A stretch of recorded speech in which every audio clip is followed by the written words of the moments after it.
ခုတလောတွေးနေတဲ့အတွေးတွေအခုတလောလှုပ်ဖြစ်နေတဲ့လှုပ်ရက်တွေကဘယ်လိုရှိတယ်လဲပြောချင်တာကကျွန်တော်တို့ဘဝတိုးတက်စီမှာလားတပတ်အတွင်းကျွန်တော်တို့လှုပ်ခဲ့တဲ့အလုပ်တွေအတွေးတွေကဘယ်လိုမျိုးအနေထားမှရှိတယ်လဲဆိုတော့တစ်ခါတလေမှကျွန်တော်တို့ဘဝတွေကိုမတိလိုက်မတိပါတာအချိန်ကိုကုန်မှန်းမသိဖြုံမှန်းမသိဖြုံမိနေတဲ့ကြတယ်ရီမှန်းချက်တော့ရှိတယ်ဒါပေမဲ့လှုပ်ရက်တွေကရီမှန်းချက်စီကိုမရောက်စေတဲ့လှုပ်ရက်မျိုးတွေဖြစ်နေတတ်တယ်တစ်ခါတလေမှကျွန်တော်တို့အတွေးတွေကိုသတိထားဖို့လိုပါတယ်ဆိုတော့အခုတလောကျွန်တော်တို့တွေးနေတဲ့အတွေးတွေကဘယ်လိုအတွေးမျိုးတွေလဲကျွန်တော်တို့ social media ပေါ်မှာကြည့်ပြနေတဲ့ဒီ content တွေကဘယ်လိုအကြောင်းအရာတွေဖြစ်နေမလဲကျွန်တော်တို့လှုပ်ဆောင်နေတဲ့လှုပ်ရက်တွေကလည်းဘယ်လိုအနေထားမှရှိနေတယ်လဲတကယ်ရောကျွန်တော်တို့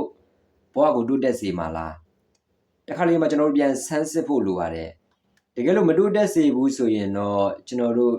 ပြောင်းလဲဖို့လိုပါတယ်ပထမဆုံးအနေနဲ့ကျွန်တော်တို့အတွေးတွေကိုကျွန်တော်တို့ပြောင်းလဲရပါမယ်ပြီးရင်ကျွန်တော်တို့လုပ်ရက်တွေကိုကျွန်တော်တို့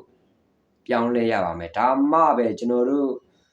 ချမှတ်ထားတဲ့ရည်မှန်းထားတဲ့အရာနေရာကိုရောက်မှာဖြစ်ပါတယ်ပြောချင်တာကတစ်ခါလေးမှကျွန်တော်တို့ကကိုချမှတ်ထားတဲ့အရာတွေနေရာတွေရှိတော့ရှိတယ်ဒါပေမဲ့ကျွန်တော်တို့လှုပ်ဆောင်ချက်တွေကတလွဲတွေဖြစ်နေတယ်ကျွန်တော်တို့အတွေးတွေကတလွဲတွေဖြစ်နေတတ်တယ်ဒါတွေကိုတစ်ခါလေးကျွန်တော်တို့ကိုယ့်ကိုပြန်ကြည့်ပြန်ဆန်းစစ်ဖို့လိုပါတယ်ဆိုတော့အားလုံးပဲကျေးဇူးတင်ပါတယ်